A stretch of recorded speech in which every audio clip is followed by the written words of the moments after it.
കഴിഞ്ഞ ദിവസം ഈ സാമൂഹ്യ മാധ്യമങ്ങളിലൂടെ ഇടവേളയിൽ ഇങ്ങനെ സഞ്ചരിച്ചു പോയപ്പോൾ ഒരു പ്രസംഗം കേട്ടു.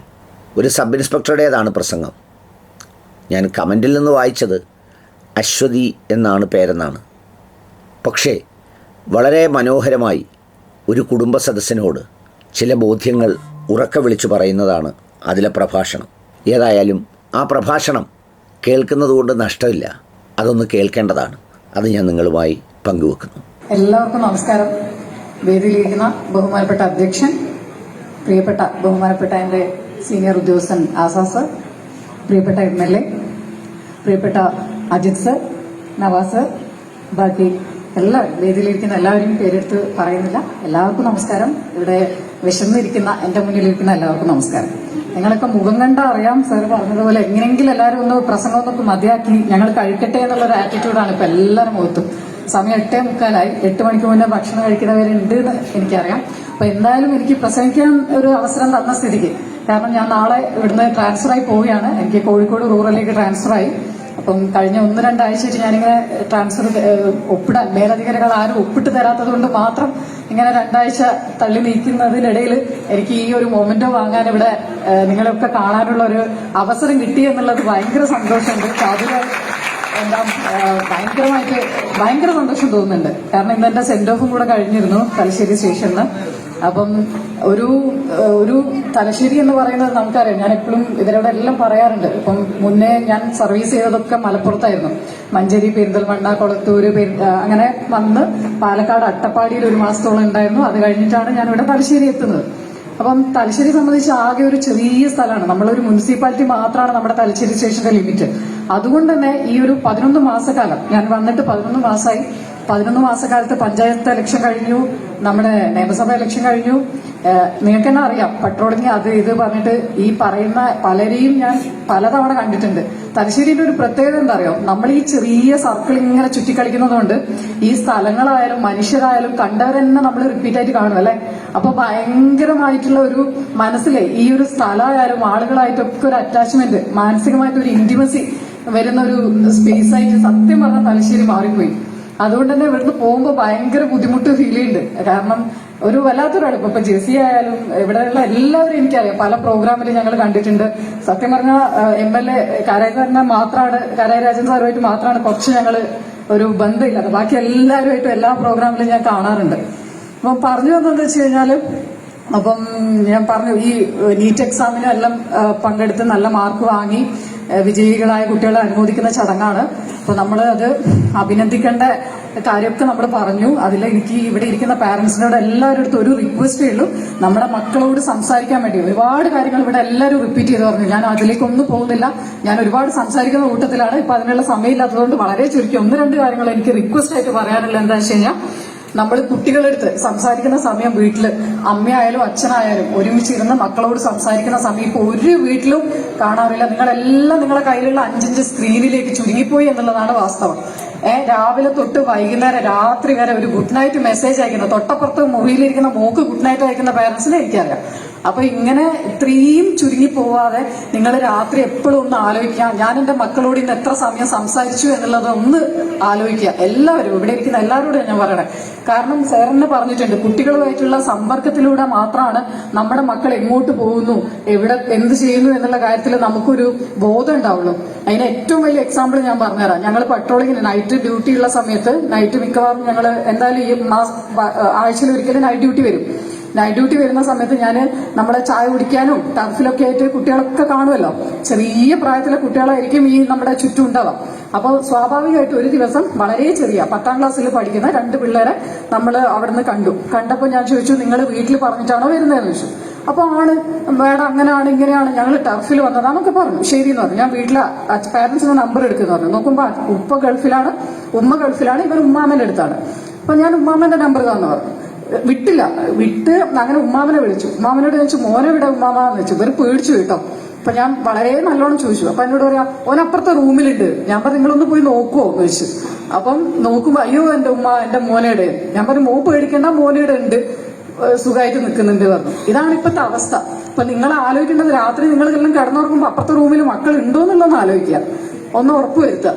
അപ്പം പറഞ്ഞു വരുന്നത് ഇത് തമാശയല്ല, ഞാൻ വളരെ കാര്യം പറഞ്ഞ ഇത് ഈ പബ്ലിക് സ്പേസിൽ ഇരുന്ന് ഇവർ പുകവലിക്കുന്നുണ്ട്, ബിയർ കുടിക്കുന്നുണ്ട്. അപ്പൊ ഇതൊക്കെ നമ്മള് കുട്ടികള് എന്താണെന്നല്ല, നമ്മള് വീട്ടിലുള്ള നിങ്ങളെ ഒരു സമ്പർക്കത്തിന്റെ കുഴപ്പമായിട്ട് എനിക്ക് ഫീൽ ചെയ്യാറുണ്ട് പലപ്പോഴും. പിന്നെ ഞാൻ എപ്പോഴും പറയുന്ന ഒരു കാര്യമാണ് സ്കൂളിൽ വിട്ട് വരുന്ന മക്കളുടെ ബാഗ് പരിശോധിക്കുന്ന കാര്യമൊക്കെ. നിങ്ങൾ അവരെ ഇൻസൾട്ട് ചെയ്യാൻ വേണ്ടിയിട്ടല്ല ഞാൻ പറയുന്നത്. എന്തായാലും നിങ്ങൾ അവരുടെ കുട്ടികളുടെ പാരന്റ്സിന്റെ അടുത്തൊക്കെ ഒന്ന് മീൻസ് ടീച്ചേഴ്സിന്റെ അടുത്തൊക്കെ മാസത്തിൽ ഒരിക്കലെങ്കിലും നിങ്ങൾ ടീച്ചറെ ഒന്ന് വിളിക്കുക. കുട്ടികൾ കൃത്യസമയത്ത് സ്കൂളിൽ വരുന്നുണ്ടോ, പോകുന്നുണ്ടോ, ട്യൂഷന് പോകുന്നുണ്ടെങ്കിൽ ട്യൂഷൻ ക്ലാസ്സിൽ എത്തുന്നുണ്ടോ ഇല്ലയോ എന്നുള്ള കാര്യമൊക്കെ ഒന്ന് നോക്കുക. ഇപ്പം നല്ല മാർക്ക് വാങ്ങി എന്റെ മുന്നിൽ ഇരിക്കുന്ന കുട്ടികളുണ്ട്, അവർക്കൊക്കെ എല്ലാവിധ ആശംസകളും ഞാൻ അറിയിക്കുകയാണ്. പിന്നെ നിങ്ങളോടൊക്കെ എനിക്ക് പറയാനുള്ളത് പെൺകുട്ടികളെ സംബന്ധിച്ചിട്ട് വിദ്യാഭ്യാസമാണ് അവരുടെ ഏറ്റവും വലിയ ധനം. ദയവേത് 18 വയസ്സിൽ എന്റെ മോൻ ഏറ്റവും നല്ല പുയ്യാപ്പിളനെ കിട്ടട്ടെ എന്നല്ല വിചാരിക്കേണ്ടത്, എന്റെ മോക്ക് ഏറ്റവും നല്ല വിദ്യാഭ്യാസം കൊടുക്കുക എന്നുള്ളതാണ് നിങ്ങൾ ചിന്തിക്കേണ്ടത്. അതിന് ഏറ്റവും എക്സാമ്പിളാണ് നമ്മളൊക്കെ. ഞാനിപ്പം പറഞ്ഞു ഞാൻ ട്രാൻസ്ഫർ ആവാണ്, പക്ഷെ ഞാൻ ഒരു പി ജിയും കൂടെ എടുക്കാൻ വേണ്ടി പോവാണ്. MSc ഫോറൻസിക് സയൻസിന് വേണ്ടി അഡ്മിഷൻ ആക്കിയിട്ട് ഞാൻ പോവാണ്. അത് പഠനം എന്ന് പറയുന്നത് 10-35 വയസ്സായുള്ള എനിക്ക് പറ്റുമെങ്കിൽ ഇവിടെ ഇരിക്കുന്ന എല്ലാ മക്കളും, അതായത് നമ്മുടെ പഠനം എന്ന് പറയുന്നത് ഒരിക്കലും നിൽക്കുന്ന ഒന്നല്ല, അത് കണ്ടിന്യൂസ് ആയിട്ട് നിങ്ങൾ ചെയ്യേണ്ടത്. നിങ്ങൾ അതിന് പ്രോത്സാഹിപ്പിക്കുക. മക്കൾക്കൊക്കെ തെറ്റുപറ്റും. ഇപ്പൊ ഒരു ചെക്കനെ കണ്ട് പ്രേമിച്ച് കഴിയുമ്പോഴത്തേക്ക് മക്കളെ പഠനം നിർത്തുന്ന ഒരുപാട് പാരന്റ്സ് ഞാൻ കാണുന്നുണ്ട്. ഒരുപാട് പരാതികൾ വരുന്നുണ്ട് സ്റ്റേഷനിൽ. ഞാനിപ്പം ഏറ്റവും ലേറ്റസ്റ്റ് ആയിട്ട് ഇന്നലെ തന്നെ ഒരു കാര്യം പറയാം. ഞാൻ ഒരു കേസിന്റെ കാര്യം പറഞ്ഞല്ലോ, അത് കഴിഞ്ഞപ്പോൾ തന്നെ നമുക്കൊരു പെറ്റീഷൻ വന്നിട്ടുണ്ടായിരുന്നു. അതായത് ഒരു കുട്ടി നഴ്സിംഗിന് ഉടുപ്പിൽ പഠിക്കുകയാണ്. സ്വാഭാവികമായിട്ട് ഒരു പയ്യനെ കണ്ട് ഇഷ്ടപ്പെട്ടു. ഇവരുടെ നിങ്ങൾക്ക് തന്നെ അറിയാം, ഞാൻ പറയല്ല എന്നാലും പറയാണ്, 2 മതവിഭാഗത്തിൽപ്പെട്ട ആൾക്കാരാണ്. മുസ്ലിംസിൽ നിന്ന് സുന്നി മുജാഹിദ് അവരെ തമ്മിലുള്ള വിഷയങ്ങളായി. അത് വലിയ തർക്കത്തിലേക്ക് പോകുന്ന വിഷയമായി. ഈ ഉപ്പ പറയുന്നത് ഞാൻ അവനെ കൊല്ലും. എന്തിനാ കൊല്ലുന്നതെന്ന് വെച്ച് കഴിഞ്ഞാൽ പറയുന്നത് പ്രണയമാണെങ്കിലും വിഷയം നിങ്ങൾക്ക് അറിയാലോ, ഞാൻ പറയണ്ടല്ലോ. അപ്പം പറഞ്ഞ് കുറേ ഞങ്ങൾ സംസാരിച്ച് അവസാനം പറഞ്ഞ് സോൾവ് ചെയ്ത് രണ്ടാൾക്കും പരസ്പരം കല്യാണത്തിലേക്കൊന്നും പോകണ്ട. പക്ഷെ ഈ കുട്ടീന്റെ പഠനമൊക്കെ നിർത്തി ഉപ്പ ഉടുപ്പിന്ന് എവിടെ കൊണ്ടുപോയി ഇട്ടിട്ടുണ്ട്, വീട്ടിലിട്ടിട്ടുണ്ട്. അപ്പോൾ ഫസ്റ്റ് ഇയർ പഠിക്കുന്ന നഴ്സിംഗിന് പഠിക്കുന്ന കുട്ടിയായിരുന്നു. അപ്പൊ ഞാൻ ഉപ്പ ഇനി പഠിപ്പിക്കുമെന്ന് ചോദിച്ചു. ഇല്ല പഠിപ്പിക്കില്ല. ഞാൻ അയാൾക്കൊരു 2 മണിക്കൂർ ക്ലാസ് എടുത്തിട്ട് അവസാനം കുട്ടീനെ ഒന്ന് പഠിപ്പിക്കും എന്നുള്ള ഒരു ലെവലിലെത്തിയിട്ടാണ് ഞാൻ സ്റ്റേഷനിൽ ഇറക്കി വിട്ടത്. കാരണം മക്കളാണ്, തെറ്റുപറ്റും. ഞാൻ പറഞ്ഞല്ലോ, പെൺകുട്ടികളാണ് ആൺകുട്ടികളെ ഇന്ന് അവർക്ക് തെറ്റുപറ്റാനുള്ള എല്ലാ സാഹചര്യവും ഉണ്ട്. ഈ നമ്മൾ പറയുന്ന നമ്മുടെ മുന്നിലുള്ള ഫോണിൽ എല്ലാ സാഹചര്യങ്ങളും ഉണ്ട്. പക്ഷെ അവിടെ തിരുത്തുന്നിടത്താണ് നമ്മളെ ഒരു പാരന്റ്സ് എന്നുള്ള ആൾക്കാരുടെ ഒരു വിജയം. അല്ലാതെ കുട്ടികളെ അപ്പാടെ ഒരു തെറ്റുപറ്റിയുണ്ട്, നിങ്ങൾ ആരും പെർഫെക്റ്റ് അല്ലല്ലോ, എന്റെ മുന്നിലിരിക്കുന്ന എല്ലാവരും ഭയങ്കര പക്വതയുള്ള തെറ്റുപറ്റാത്തവരൊന്നുമല്ലോ. നമ്മളും ചെറിയ പ്രായത്തിൽ എല്ലാ കുരുത്തക്കേടും കളിച്ചിട്ടുണ്ടാവും, എല്ലാ തെമ്മാടിത്തരത്തിനും പോയിട്ടുണ്ടാവും അല്ലെ. പക്ഷെ നമ്മൾ തിരുത്താനും തിരുത്തി ഇന്നത്തെ നിലയിൽ എത്തിക്കാനും ആൾക്കാരുണ്ടായിരുന്നു എന്നുള്ളത് അല്ലെ. പക്ഷെ അത് എന്തുകൊണ്ടാണ് നമ്മളെ മക്കൾ അങ്ങനെ ഒരു തെറ്റ് ചെയ്യുമ്പോൾ നമുക്ക് തോന്നാത്തത് എന്നുള്ളതാണ്. അപ്പൊ അവർക്ക് ഞാൻ പറയുന്നത്, പെൺകുട്ടികളായാലും ശരി ആൺകുട്ടികളായാലും ശരി, ദയവേത് 10ാം ക്ലാസ്സിലോ +2ലോ നിർത്തുന്നതല്ല അവരുടെ ഒരു ഭാവി എന്ന് പറയുന്നത്. അറ്റ്ലീസ്റ്റ് ഇന്നത്തെ കാലത്ത് ഒരു ഡിഗ്രി ഒന്നും ഇല്ലാതെ ഒന്നും നേടാനാവില്ല. നിങ്ങൾക്ക് തന്നെ അറിയാം, ഇപ്പൊ ഗൾഫിലുള്ള ഇഷ്ടംപോലെ ആൾക്കാരുണ്ടാവും, MTechഉം BTechഉം. ഇനിയിപ്പം അതിനപ്പുറത്തേക്ക് എന്ത് ഡോക്ടർ തന്നെ ആയാലും അറിയാം, ഒരു MD ചെയ്തിട്ട് പോലും ഒരു ജോലി സാധ്യത ഇല്ലാത്ത ഒരു നാട്ടില് നമ്മൾ എന്ത് ചെയ്യണം?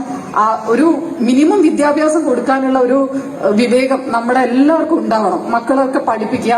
എനിക്കത് മാത്രമേ നിങ്ങളോട് പറയാനുള്ളൂ. ഒരു പെണ്ണ് എന്നുള്ള രീതിയിൽ, ഒരു സ്ത്രീ എന്നുള്ള രീതിയിൽ ഞാൻ നിങ്ങളോട് പറയട്ടെ, എനിക്ക് കിട്ടുന്ന സാമ്പത്തിക സ്വാതന്ത്ര്യം അല്ലെങ്കിൽ എനിക്കുള്ള ഒരു നിങ്ങളെ അഭിസംബോധന ചെയ്യാനും നിങ്ങളുടെ മുന്നിൽ ഇത്രയും കോൺഫിഡന്റോട് നിൽക്കാനുള്ള ഏക ധൈര്യം എന്ന് പറയുന്നത് ഞാൻ ആർജിച്ച വിദ്യാഭ്യാസവും ഞാനിപ്പം ജോലി ചെയ്യുന്നതിലെ എന്റെ ഒരു കോൺഫിഡൻസുമാണ്. അത് എല്ലാ പെൺകുട്ടികൾക്കും ഉണ്ടാകുന്ന കാലത്ത് മാത്രം ഈ ഒരു സമത്വം, നമ്മൾ ഈ പറയുന്ന ഫെമിനിസം ഒന്നുമല്ല ഞാൻ പറയുന്നത്, എല്ലാ രീതിയിലും നമുക്ക് ഉയർന്നു വരാനും എല്ലാം മുന്നോട്ടേക്ക് കൊണ്ടുപോകാനും നമുക്ക് കഴിയുള്ളൂ. അപ്പൊ ഞാൻ ദീർഘിപ്പിക്കുന്നില്ല, ഒരുപാട് കാര്യങ്ങൾ സംസാരിക്കണം എന്നുണ്ടായിരുന്നു.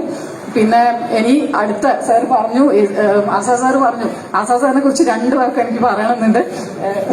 കാരണം എന്താ വെച്ചാൽ എന്റെ സീനിയർ ഉദ്യോഗസ്ഥനാണ്, ഉറപ്പാണ്. പക്ഷെ നിങ്ങളൊക്കെ പറഞ്ഞതുപോലെ നല്ല കാലത്ത് അദ്ദേഹം ചെയ്തതിന്റെ പേരിൽ സ്വന്തമായിട്ട് റോഡ് വരെയുള്ള ഒരു മനുഷ്യനാണ്.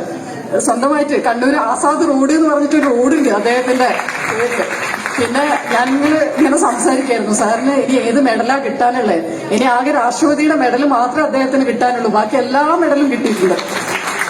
പിന്നെ നമ്മൾ പോലീസിന്റെ ഇപ്പൊ ഇൻവെസ്റ്റിഗേഷനൊക്കെ നമ്മളെ കുറെ പറഞ്ഞില്ല, 24 മണിക്കൂറിൽ ഞാൻ അങ്ങനെ ചെയ്തു ഇങ്ങനെ ചെയ്തു. അപ്പൊ ഞാൻ ഒരിക്കലും ഇവിടെ ഇരിക്കുന്ന എന്റെ പോലീസുകാരെ മരിക്കാതെ പോകരുത്. PRO നിങ്ങൾക്കറിയാം, ജയകൃഷ്ണൻ സാറാണ് നമ്മുടെ സ്റ്റേഷൻ PRO. ഒരു ദിവസം ഞാനൊരു 3 കേസാണെങ്കിൽ ഒരു ദിവസം അദ്ദേഹം കേൾക്കുന്ന പരാതി എന്ന് പറയുന്നത് 10 മിനിമം ഒരു 7 മുതൽ 10 പരാതി വരെ തലശ്ശേരി സ്റ്റേഷനിൽ വരാറുണ്ട് ദിവസം. ഈ 7-10 പരാതി എന്ന് പറയുന്നത് നിങ്ങൾക്കറിയാലേ. നിങ്ങളൊന്ന് ആലോചിച്ച് നിങ്ങൾ രണ്ടാളും തമ്മിലുള്ള പ്രശ്നം ഉണ്ടെങ്കിൽ ആ പ്രശ്നവും പറഞ്ഞിട്ടായിരിക്കും വരിക. ഈ 7 പരാതിയിലെ പ്രശ്നം ഒരു മനുഷ്യനിരുന്ന് കേട്ടിട്ട് അത് പരിഹരിച്ചിട്ടാണ് നമ്മളെടുത്ത് കൊണ്ടുവരിക, ഒന്ന് അവരെ ഒതുക്കിയിട്ട്.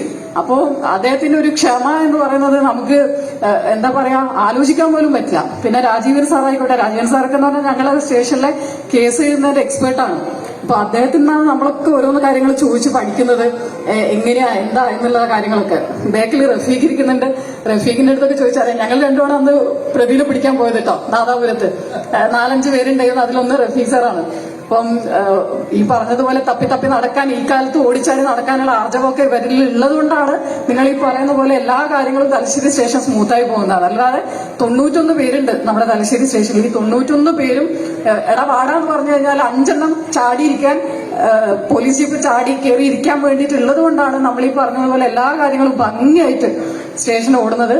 തിന്നാണ്ടും കുടിക്കാണ്ടും എന്നെ പോലെ തന്നെയുള്ള എല്ലാ പോലീസുകാരും ഇടുന്ന ഒരു അധ്വാനം, അത് എനിക്ക് ഈ അവസരത്തിൽ വിസ്മരിക്കാൻ പറ്റില്ല. അതുകൊണ്ട് അവർക്ക് എല്ലാവർക്കും നന്ദി പറയുന്നു.